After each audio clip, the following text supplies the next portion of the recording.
මේ දවස්වල ජනාධිපති අනුර අවතැන් වුණ ජනතාව හමු වෙන්නත් ඔවුන් වෙනුවෙන් අවශ්‍ය කටයුතු සම්පාදනය කරන්න දිස්ත්‍රික් සම්බන්ධීකරණ කමිටු වලට සහභාගී වෙනව දකින්න පුළුවන්.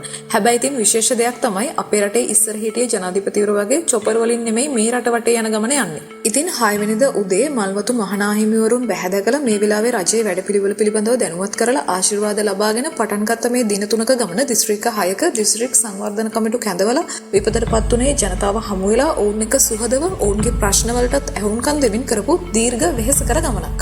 මොකද දන්නවනේ ඉතින් අපි උනත් දවස් කිහිපයක ගමනක් ගිහින් ආවම ටිකක් අමාරුයි වෙහෙසයි. ඒ වගේම අපේ රටේ රාජ්‍ය නායකයන් විදිහට ඉස්සර රාජ්‍ය නායකයන් කරේ චොපර් වලින් නිරීක්ෂණ චාරිකා ගිය එක. ඒත් දැන් තත්ත්වය වෙනස්.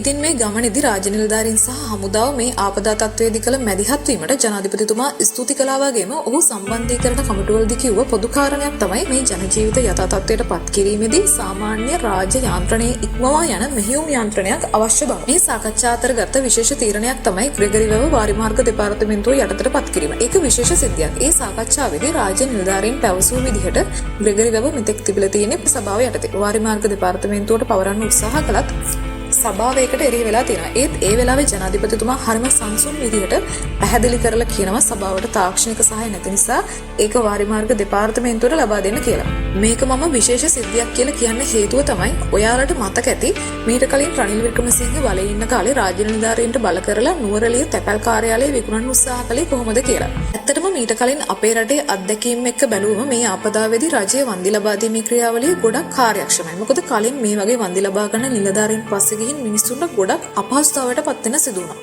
ඒ වගේම ජනාධිපතිතුමා මේ දිස්ත්‍රික්කවල යටිතල පහසුකම් සංවර්ධනයට යන වැඩසටහන්වල ප්‍රගතිය සහ ඒවා අවසන් කරන්න යන කාලය වෙන්වෙන්ව විමසුවා. වගා හානිවලට සත්ව ගොවිපළ හානිවලට කඩිනමින් වන්දි ලබා දීම, අනවසර ඉදිකිරීම වැළැක්වීමට නීති සකස් කිරීම සහ නිවාස අහිමියයි නැවත අදාළ තැන්වල පදිංචි කිරීම, ධාවනය නොවන බස් රථ සේවා යලි ආරම්භ කිරීම පිළිබඳව නිලධාරීන්ට උපදෙස් ලබා දුන්නා වගේම දීර්ඝ ලෙස සාකච්ඡා කළා. ඉතින් මේ කිව්ව හැම දෙයකින්ම අපිට තේරෙනවා ජනාධිපති අනුර කියලා කියන්නේ මිනිස්සු ගැන හිතන, මිනිස්සු වෙනුවෙන් වෙහෙසන බල වැඩ කරන, මිනිස්සුන්ගේ දුක සැප බලලා කටයුතු කරන සැබෑ ජනතාවාදී නායකයෙක් කියලා.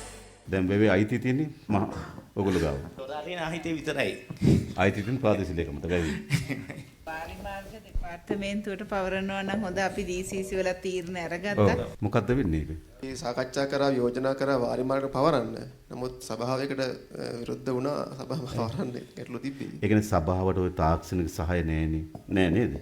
ඒ නිසා ඇත්තටම අපි කරන්න ඕන ඒ තාක්ෂණ නිලධාරීන් ඉන්නේ වාරිමාර්ග දෙපාර්තමේන්තුවේනේ. ඒ නිසා ඒක වාරිමාර්ග දෙපාර්තමේන්තුවට පවරන එක නේද වඩා සුදුසු. අපි මෙහෙම කරමු. ඒ කියන්නේ වාරිමාර්ග දෙපාර්තමේන්තුවට අපි වැව පවරලා ඒකේ ආර්ථික ක්‍රියාකාරකම් තියෙනවනේ. ඒ ආර්ථික ක්‍රියාකාරකම් පිළිබඳව නගර සභාවත් එක්ක ඇග්‍රීමන්ට් එකකට එමු නේද? ඔව් ගිවිසුමක් දාලා අපි ඒකෙම. ඒකට හොඳයි නේද? ඒක වැව තියාගෙන ඉන්න ඕනේ නෑ. ආදායම් මාර්ග තියාගන්න ක්‍රමයක් හදාගමු. ස්තුතියි. ඉක්මනින් කරන්න ඒක හොඳයි. හරි.